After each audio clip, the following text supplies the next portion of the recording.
4 जवानों की सीना कटी हुई उसी समय हो गई। 2 जवान संशय के घेरे में बहादुरों ने उनके लिए आदेशित कर दिया कि ये भी शहीद हो गए, लेकिन वो शहीद नहीं हुए हैं मेरे दोस्त। वो है किस पोजीशन में, कहां है?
जवान बुरी तरह से घायल हो गए।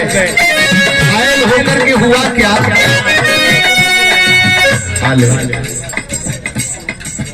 आप सारे लोग प्रणाम करते हैं।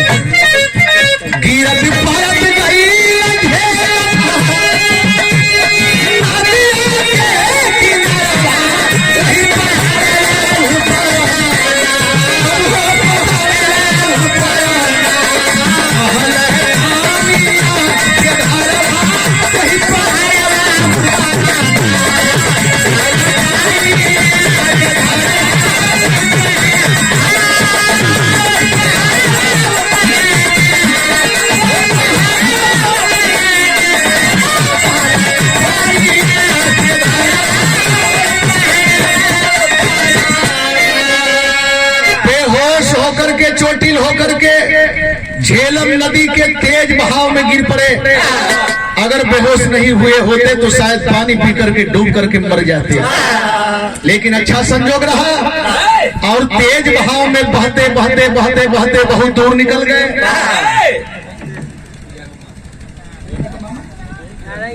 पूजा का मामा, दुल्हन की मामा, ये प्यार स्नेह भरा 100 रुपये पुरस्कार बहुत बहुत प्रणाम करते हैं। आप सारे लोगों का सादर सम्मान करते हैं। बढ़िया भैया, बढ़िया बढ़िया भैया, हटा हटा सामने से हटा। इस समय ना रह ले, लेकिन समाज के देख के समय कब्बो बन जा ले। घर करेंगे बहुत दूर बहते बहते चले गए। है कोई आगे है, कोई पीछे है, कोई आगे है, कोई पीछे है, लेकिन इतना दूर गए कि एक मल्लाह नौजवान अपनी नैया लगा करके खड़ा है। प्रधान जी आ गए, ये जैन ससुराल है ना, तो ये 100 रुपया पुरस्कार पूर्व प्रधान, वर्तमान में प्रधानाध्यापक, और ये प्यार 100 रुपए का बहुत बहुत धन्यवाद देते हैं। हमारे छोटे भाई हैं।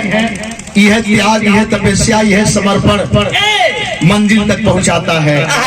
गौर करेंगे मेरे दोस्त, आखिर में हुआ क्या? जिस समय मामट मल्लाह देखा, समझते देर नहीं लगी,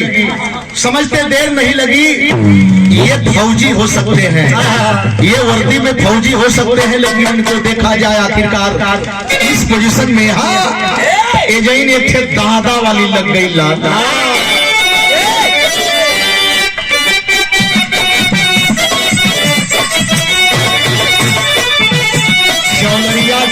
चौलरी कई रूप से गावल जाला, कभी कभी सवाल पूछाला। यही समय चैती डबल होला, चैता पुछाई गवा जाई, चैती कलाकार ना समझ पाई है, अलग अलग पहचान है।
जवानों को लादा और जब बाहर किया एहसास होता है कि दोनों जवान अभी जिंदा हैं।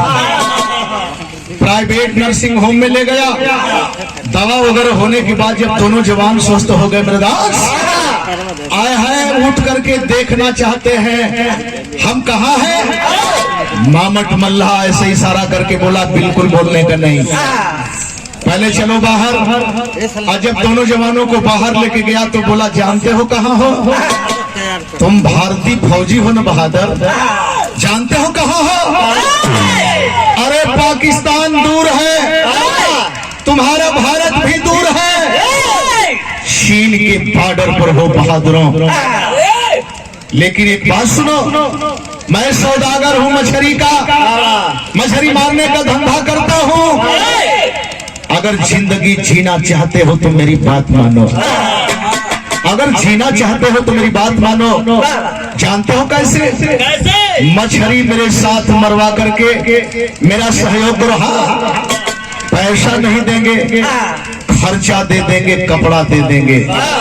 जरा सा गौर करेंगे, भारत का बहादुर फौजी जवान आज जो कहल जला कि हरता क्या नहीं करता, मजबूरी में यश करना पड़ा, मछली मार करके सहयोग कर रहे हैं। कुछ दिन तक रह करके कुशल नाविक बन गए। चरपाई बदे झगड़ा न हो, घरात की तरफ से लोग व्यवस्था कर रहे हैं, मेहमान लोग, और सारी व्यवस्था है, कोई दिक्कत नहीं है, सारी व्यवस्था है। इसी तरह से व्यवस्था कर ले, ध्यान देंगे। आखिरकार कुछ दिन मछली मारते बीता, दोनों जवान आपस में तर्क वितर्क कर रहे हैं। एक दिन दिल दिमाग में आ गई बात बाबा साहब डॉक्टर भीमराव अम्बेडकर की, कि बाबा साहब ने कभी कहा था जिल्लत की जिंदगी से बेहतर इज्जत की मौत होती है।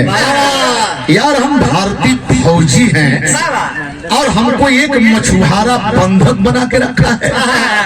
आज हम बंधन से मुक्त होंगे, अब हम इसके बंधन में नहीं रहेंगे। दोनों बहादुर रात में अपने योजना के मुताबिक देखे करते क्या है।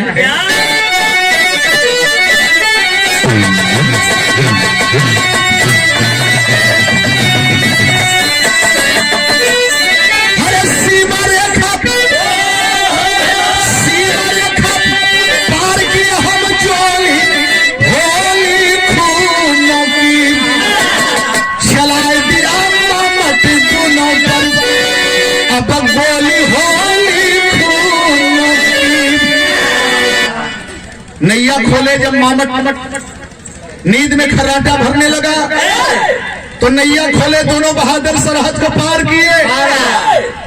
आज जब सरहद को पार किए झेलम के, तब तक मामट की नींद खुल गई। देखा ये भारतीय फौजी आखिरकार धोखा कर ही दिए, संभाल करके अपनी राइफल गोली मार दिया। आखिरकार पंकज के छाती को गोली चीर करके पार कर दिया। लेकिन झूठी गए भारतीय तटरक्षक, आवाज रात में सुनी के हो, पंकज की लाश लोगों ने नाचे, देखी के माथा फड़के हो। अरे हम हिम्मत सिंह कहाँ भेद रखोली, होली खोदो की भौज फिर चली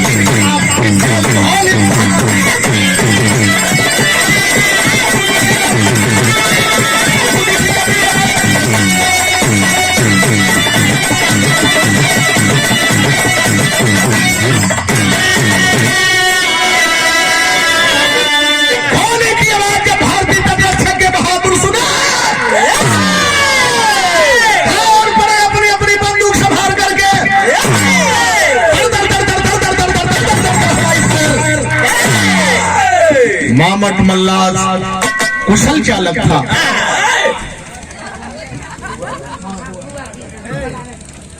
पूजा की बुआ गीता वाराणसी से चल के आई, 200 रुपए पुरस्कार प्रणाम करते हैं।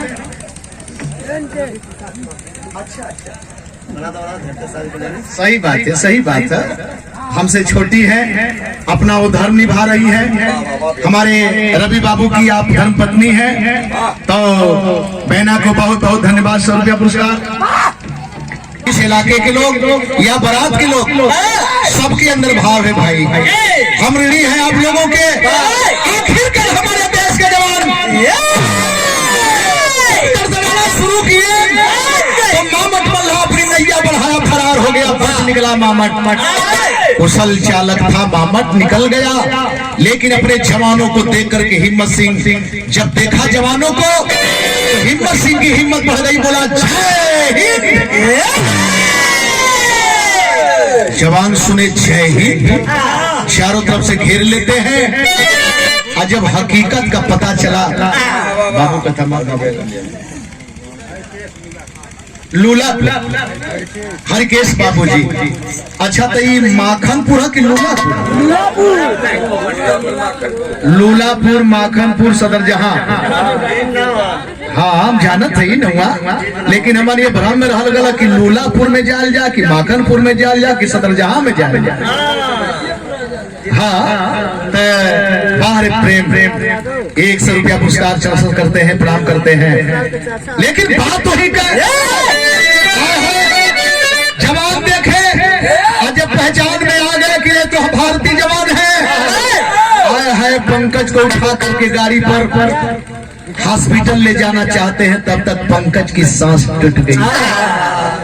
फौजी गाड़ी से पंकज की लाशी जवान उठाए हम, फौजी गाड़ी से हेडक्वार्टर से मुकामी गांव पहुंचाए हम।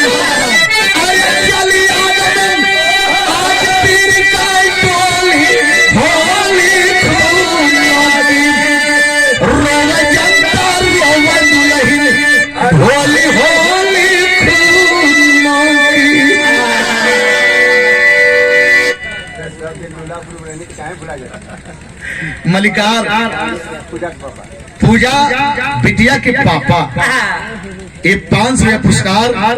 आपका कहना हम कि सब दिन लूलापुर में रहला था, आज भुलात कैसे हुई? ना भुलाई भाई, नहीं लूलापुर में भुलात ना है। बहुत बहुत प्रणाम करते हैं। ये 500 रुपया पुरस्कार।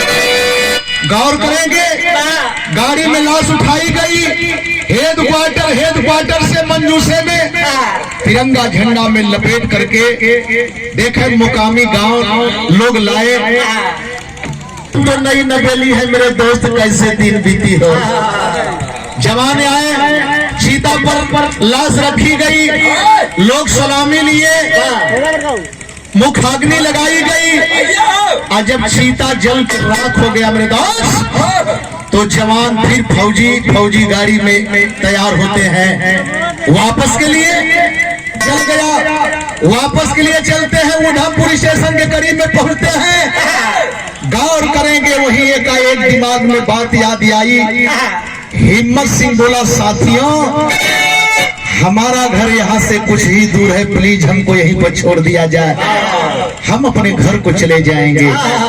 जवान बोले, जैसी आपकी इच्छा। लेकिन हिम्मत सिंह स्टेशन के अंदर जब ही प्रवेश करता है मेरे दोस्त, जब ही प्रवेश करता है, पहले नंबर के प्लेटफार्म पर कदम रखता है, और तब तक बिरहवर गजब हो गई भैया। देखा हिम्मत सिंह प्लेटफार्म नंबर 1 पर जाते ही देखते क्या है,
बिरहा गजब हो गई। पहले नंबर ही प्लेटफार्म पर जवान देखा, एक नौजवान औरत अपने गोद में बच्चा ली है, लोगों के सामने हाथ फैला के भीख मांगती है बच्चे को दिखा दिखा के। वो औरत कौन है मेरे दोस्त? एक दिन के संसर्ग से गर्भवती हो गई, पहचान नहीं कर पाए परिवार के लोग, अनदेखी करके नाइंसाफी करके घर से बाहर कर दिए। और वो गर्भ बुढ़िया की झोपड़ी पर, भिखारन बुढ़िया की झोपड़ी पर जब तक पैदा नहीं हुआ बच्चा तब तक बुढ़िया माँ कहीं जाने नहीं दी। और जब बच्चा पैदा हो गया तो बोल पड़ी, माँ अब तक हम दो ही थे ना, एक रोटी आप पाती थी, आधा मैं खाती थी, आधा आप खाती थी, लेकिन अब हम तीन हो गए माँ, हम तीन हो गए, हम अकेले आपको भीख मांगने नहीं दूंगी, मैं भी मदद करूंगी। उसी दिन से दुल्हन निकल पड़ी, प्लेटफार्म पर इधर से उधर जाती है, उधर से इधर आती है। जो देता है वो भी ठीक है, जो नहीं देता है वो भी ठीक है। यह तो गजब हो गया। परम आदरणीय माननीय आप सम्मान जसवंत सिपाही शहबाजपुर से, शहबाजपुरी नाम है, शहबाजपुर से 200 रुपया पुरस्कार किया। आप सारे लोग को सादर सम्मान करते हैं। आए हैं अभी जवान देख रहा है कि एक औरत भीख मांग रही है, अभी पलक गिरी ही कि तब तक हरे पहुंच गई हिम्मत सिंह के पास में पवारी ला।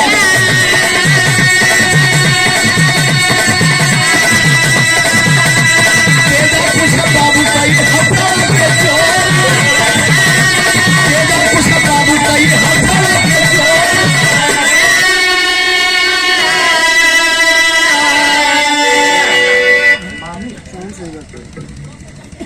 पूजा बिटिया की मामी आप महोदया तरफ से 100 रुपये पुरस्कार प्रणाम करते हैं। आप सारे लोग का सादर सम्मान करते हैं। मैंने बताया कि अभी पलक गिरी ही कि तब तक हिम्मत सिंह फौजी करीब में आ गई और आते ही बोली, बाबू आप भी कुछ दे दें, बाबू आप भी कुछ दे दें बच्चे के लिए। जवान जब इस औरत को देखा,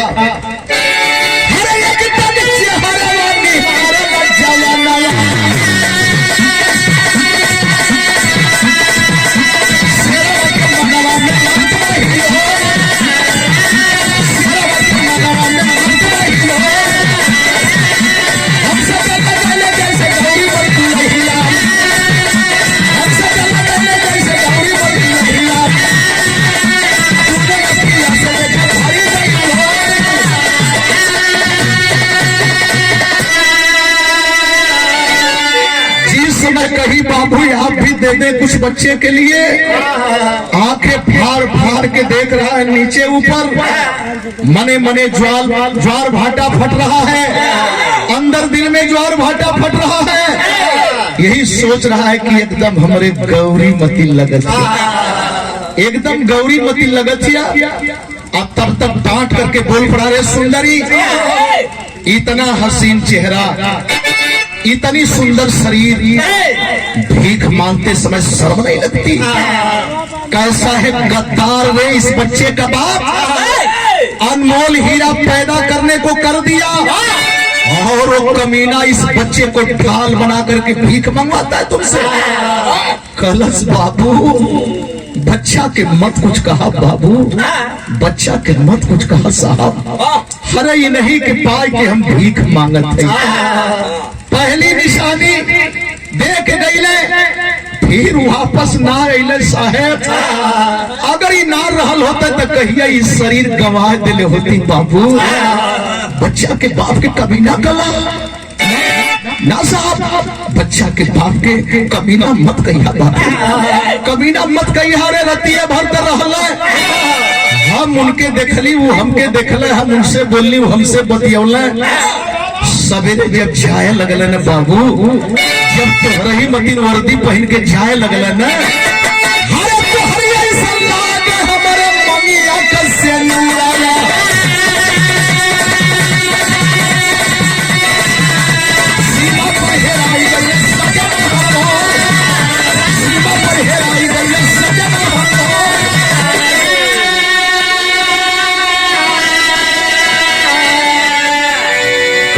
मत कहा बाबू, गद्दार मत कहा। जब वर्दी पहन के जाए लगल एकदम राउरे मतिन लगे हो साहेब, एकदम यहाँ पे मतिन लगे। अरे इस बात को जब सुना नहीं बर्दाश्त कर पाया, बोला कि सुंदरी अच्छा तो तेरा नाम क्या है रे? रुमाल निकलने है तेरे के आंस पूछत हुए, तुम्हारा नाम क्या है? कहाँ की रहने वाली है? का करबा पूछ के बाबू, का करबा हमार नाम पता पूछ के। एक और नकरत बा, एक और बतावत हिया। अरे गौरी मर कर्णपुर ससुरारिया,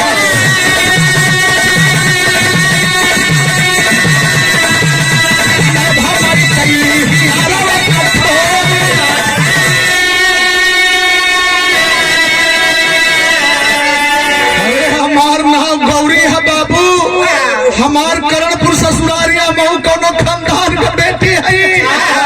अरे बाप रे बाप, ये तने सुनत रुमलिया फेंक देले, रुमलिया फेंक देले, फेंक के कैले का। अरे ये तना सुनत धैले भरया कवरिया, कहे ये तना सुनत धैले भरया कवरिया, सुते नर नारी मचक थारी से।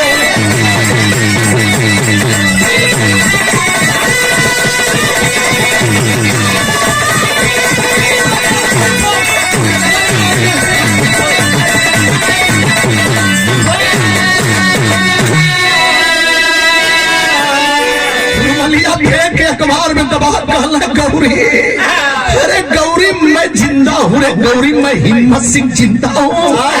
तुम्हारी ये हालात। तबले प्लेटफार्म पर मेहरारू मर्द का भीड़ जुट गई।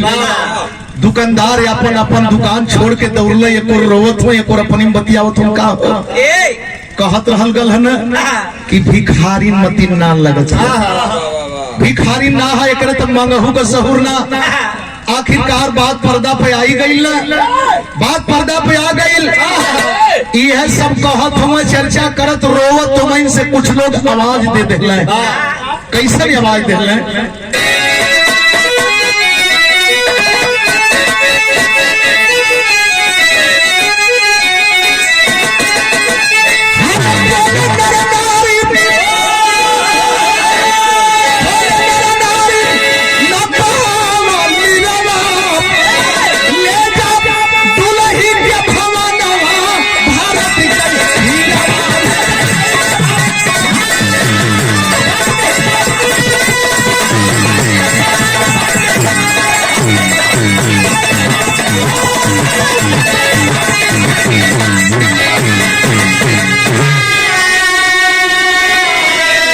हे सिपाही, हमन जान गए भैया, हमन जान गए, अब देरी मत करा।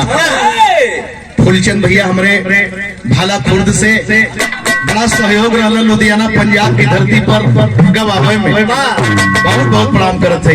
100 रुपये पुरस्कार, तुरंत प्राइवेट एक कार मंगौले और कार मंगा के कैले का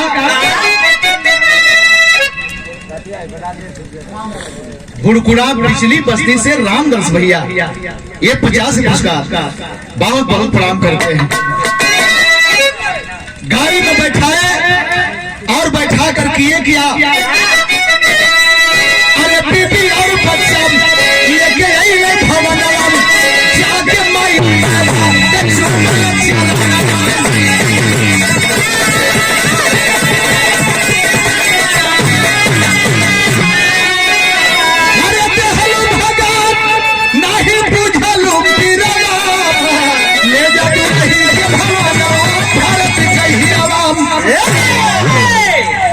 गांव पर आए, घर पर आए, खेत खरिहान से देखे पता चलल, कहो फलाने का बेटा हिम्मत सिंह जिंदा आल हुए। आए हाय दरवाजे पर भीड़ लग गई। जब भीड़ लग गई, अपने बाप का पैर पकड़े, अपने माँ का पैर पकड़े, बोले माँ हमार माई मर गई, तो माई की जगह पर माई बन के आयलू, लेकिन तोरे अंदर लालच हो गई। खैर हम फौजी हैं माई, हम तुहार बेटा हैं, हम देश का रक्षा करत हैं, हम तुहरो रक्षा करत हैं, लेकिन दर्द हो कि ना पहचान पौलू ओकरे पेटे में हमार खून पलत हो।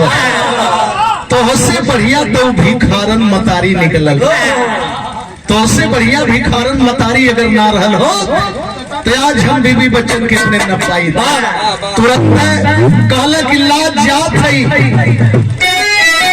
हरे लेके रहम माई अपन घर और दुआरा राम तोहरी ऐसन मैदान करना चाहिए दुलारा राम।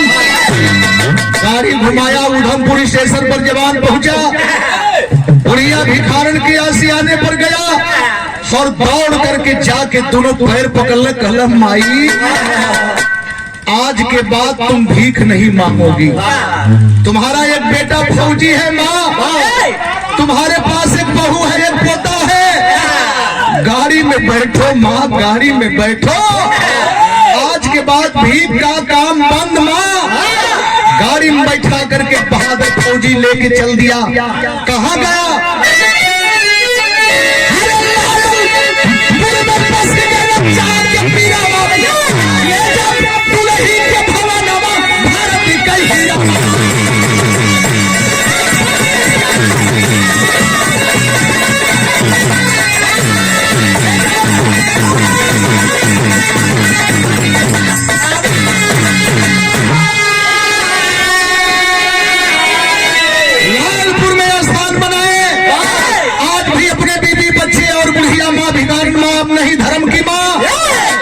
लेकर के जीवन जिंदगी जी रहे हैं, ड्यूटी भी चल रही है। ये है फौजियों की पहचान, एक वर्दी की पहचान। गुरु बिहारी गुरु गणेश गए, खत्म हुआ दस्तान, विमल चंद्रिका कवि केशव बच्चन से प्रेम।